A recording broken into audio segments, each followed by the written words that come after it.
నేను మళ్ళీ ఈ ఊరికొచ్చాను. నాకు 10 ఏళ్ల వయసున్నప్పుడే నేను మొట్టమొదటిసారి ఊరికొచ్చాను. ఆ 10 ఏళ్ల కుర్రాడి కల తిన్నగా వెళ్లి జైలు గేటులు తెరిచి ఆ రాక్షసుని చంపాలన్నదే. కాని ఆ రోజు నేను జైల్లోకి వెళ్ళలేకపోయాను. మనోభారంతో నేను తిరిగొచ్చాను.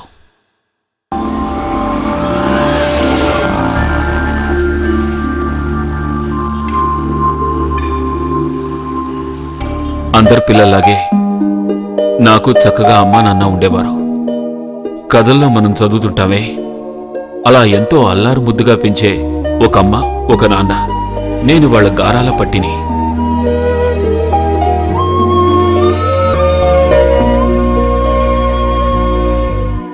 ఏంటి బాబు? కనకం, జానీ గారింటి తాళాలు తీసుకురా. చెన్నై గారు వచ్చారు. అమ్మా నాన్నతో కలిసి ఎక్కడికి వెళ్ళి వస్తున్నావు?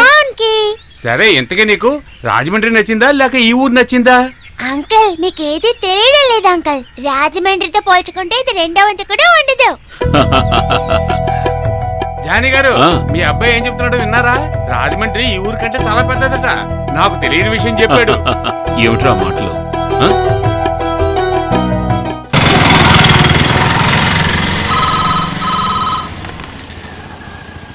హలో,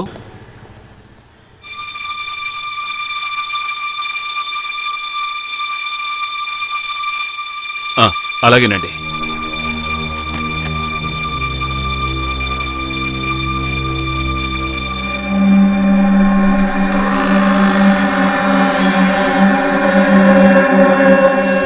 నిన్నెక్కడికి ఇద్దరు ప్లాస్టిక్ ఉన్నాయా పాత సామాన్లు ఉన్నాయా అంటూ వచ్చారు. అప్పుడే నాకు డౌట్ వచ్చింది. మరి ఈ విషయం మీరు ముందే ఎందుకు చెప్పలేదు? ఏం చెప్పను, కిటికీ చూపులు విరక్కొట్టకండి, దొంగతనం చేయకండినా. వాళ్ళు పగలొచ్చి ఈ చోటు చూసుకుని వెళ్లారు. సరే, పోలీసులున్నారుగా, అందుకే నేను తిన్నగా స్టేషన్కి వెళ్ళాను. కంప్లైంట్ కూడా ఇచ్చాను. రేడియో, వాచ్ ఇవన్నీ పోయినందుకు నాకు బాధగా లేదు. మీరు మొదటిసారి కొనిచ్చిన చీర పోవటమే నాకు బాధగా ఉంది.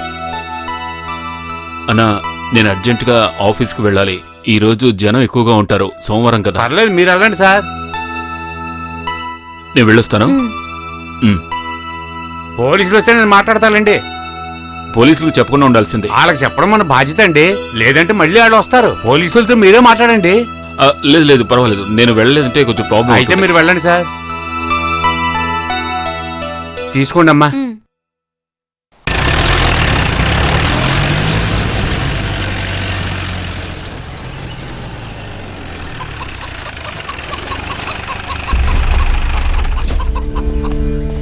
పోలీస్ ఆఫీసర్ వచ్చారు.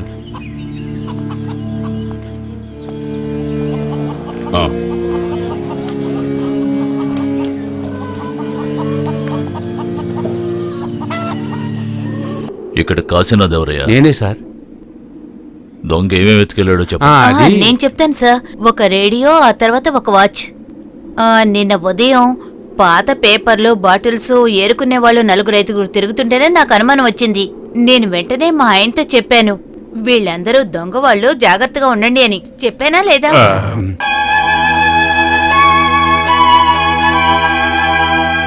నువ్వు లోపలికి వెళ్ళి. ఎవరో నీ చెల్లులా? కాదు సార్, నా భార్య. ఇది నీ సొంతలేనా? కాదు సార్, సొంతలు కాదు, నేను అద్దెకుంటున్నాను. సరే, ఇంటికి ఇంటి ఓనర్ ఎవరు? సార్ చీటీల కంపెనీలో మేనేజరు. ఆయన ఆఫీస్కి వెళ్ళారు. ఈ వాచ్లు, రేడియోలు కనిపెట్టడానికి నేను ఉద్యోగం చేస్తున్నానా? అన్నీ కలిస్తే ఎంతుంటాయి? తెలీదు సార్. నువ్వు ఇచ్చిన కంప్లైంట్ చూస్తే ఏవో కొన్ని లక్షలు పోయినట్టుగా ఉంది. తీరా చూస్తే డొక్కులో రేడియో, అరిగిపోయిన వాచ్. పెరగొట్టిన కిటికీ ఎక్కడుందో చూపించు. సార్, అక్కడ సార్. ఇదా? అదే సార్.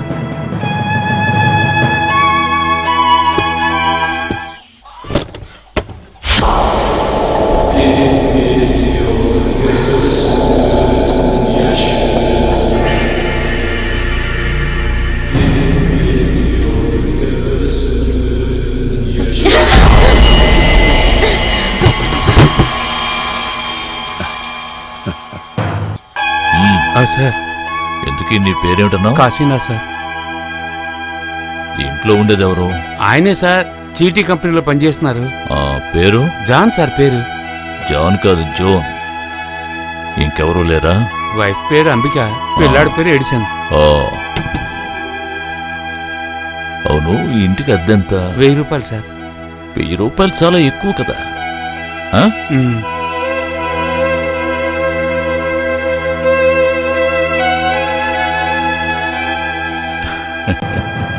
అంబిక కదా? ఆ దొంగ ఇంకేమీ దోచుకెళ్ళలేదు కదా? ఆ?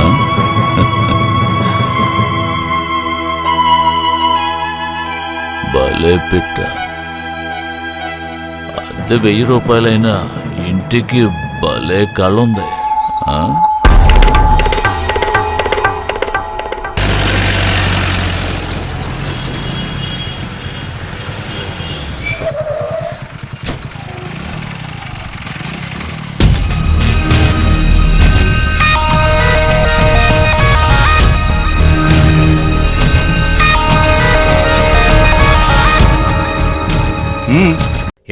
ఏంటి ఇక్కడ ప్రాబ్లం? సార్, ఈ కంపెనీలో మేమందరం చీట్లు కట్టాం.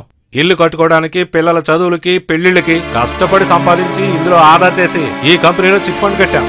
సార్, ఇది మోసేసి 4-5 రోజులు అవుతుంది. ఇప్పుడు మేమేం చేయాలి సార్? అందరూ ఇక్కడ గుంపుగా ఉండడం వల్ల ఏ లాభం లేదు.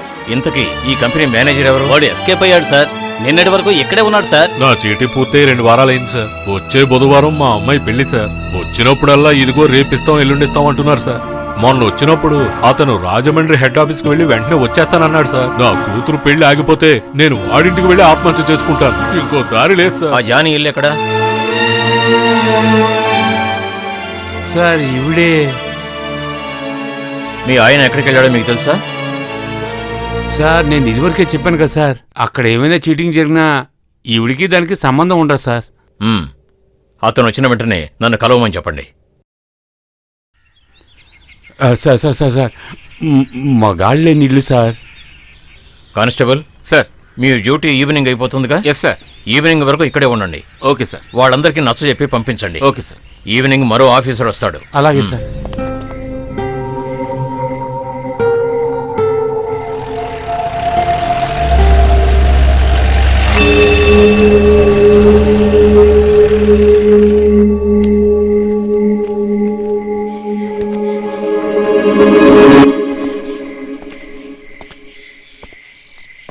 నువ్వు ఎక్కడేం చేస్తున్నావు? సార్ అది పోరా పోరా, నీ ఇంటికి పోరా.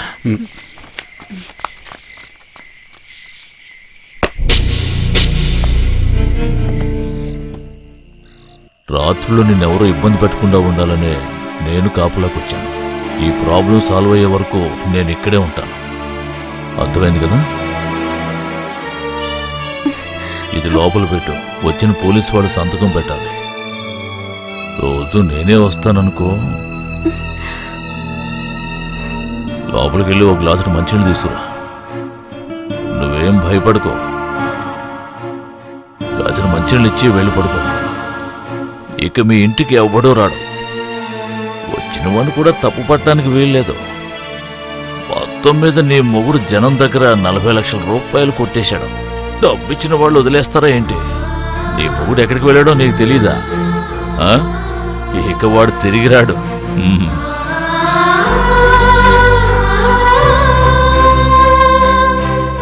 డాన్స్ స్కూల్లో ఉన్నప్పుడు నేను లేపుకొచ్చాడట కదా.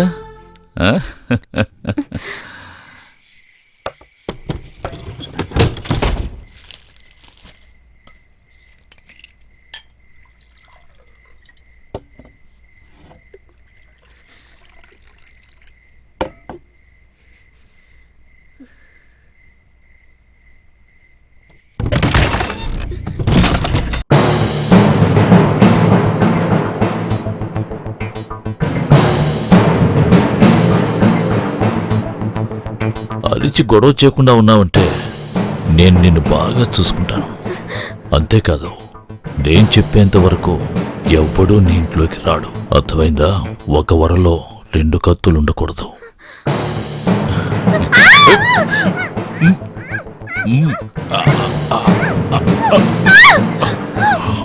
ఏయ్, మరి ఓవర్ యాక్టింగ్ చేయకు. చంపేస్తాను. నా గురించి నీకు తెలియదు.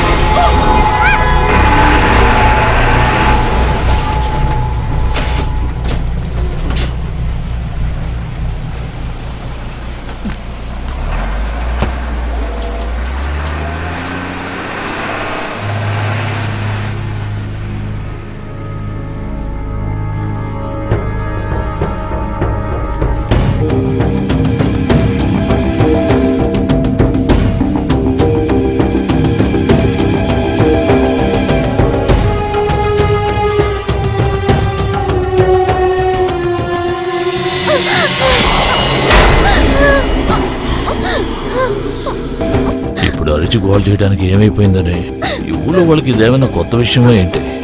బొత్తిగా ఉన్నావంటే నీ కొడుకుని నిన్ను నేనే చూసుకుంటాను. పోలీసు కంటే ప్రొటెక్షన్ ఏముంటుంది? ఆ?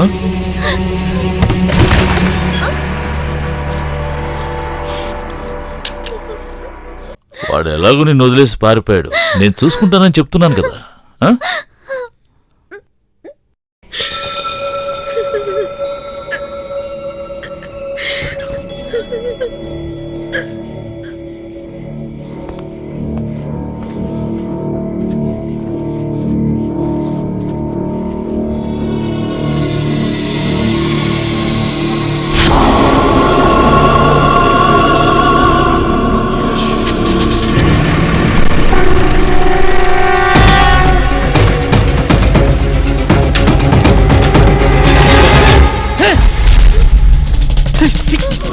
ఏం చేస్తున్నావు రావు?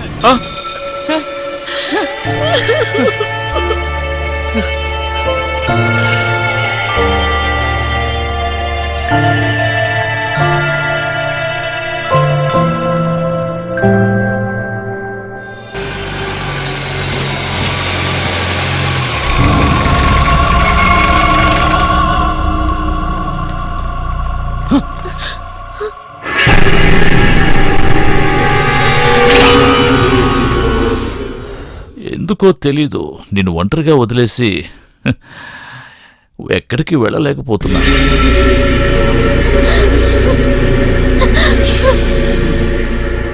రేపొద్దున్న నేను డ్యూటీకి వెళ్ళను. నీకు నిద్ర పట్టడం లేదా నాన్న? వెళ్ళి పడుకో. రేపొద్దున స్కూల్కి వెళ్ళాలి కదా, వెళ్ళు.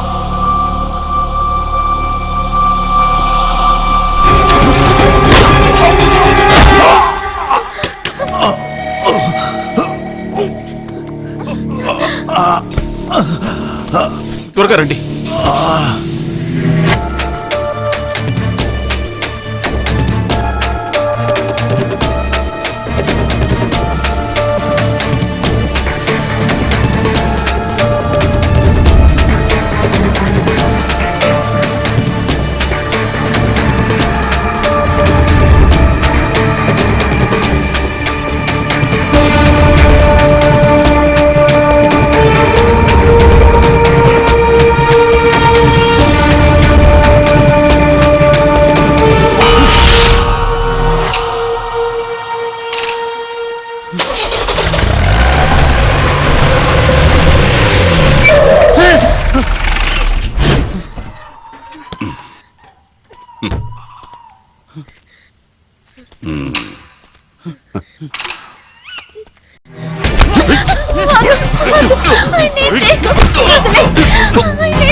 దీన్ని తీసుకెళ్ళటానికి వీల్లేదు. కావాలంటే నువ్వు తప్పించుకుని పో.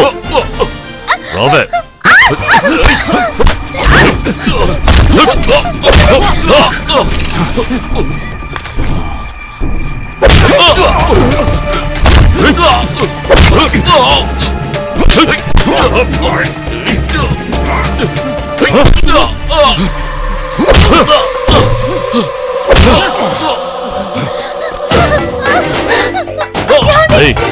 రావే ఇక్కడికి.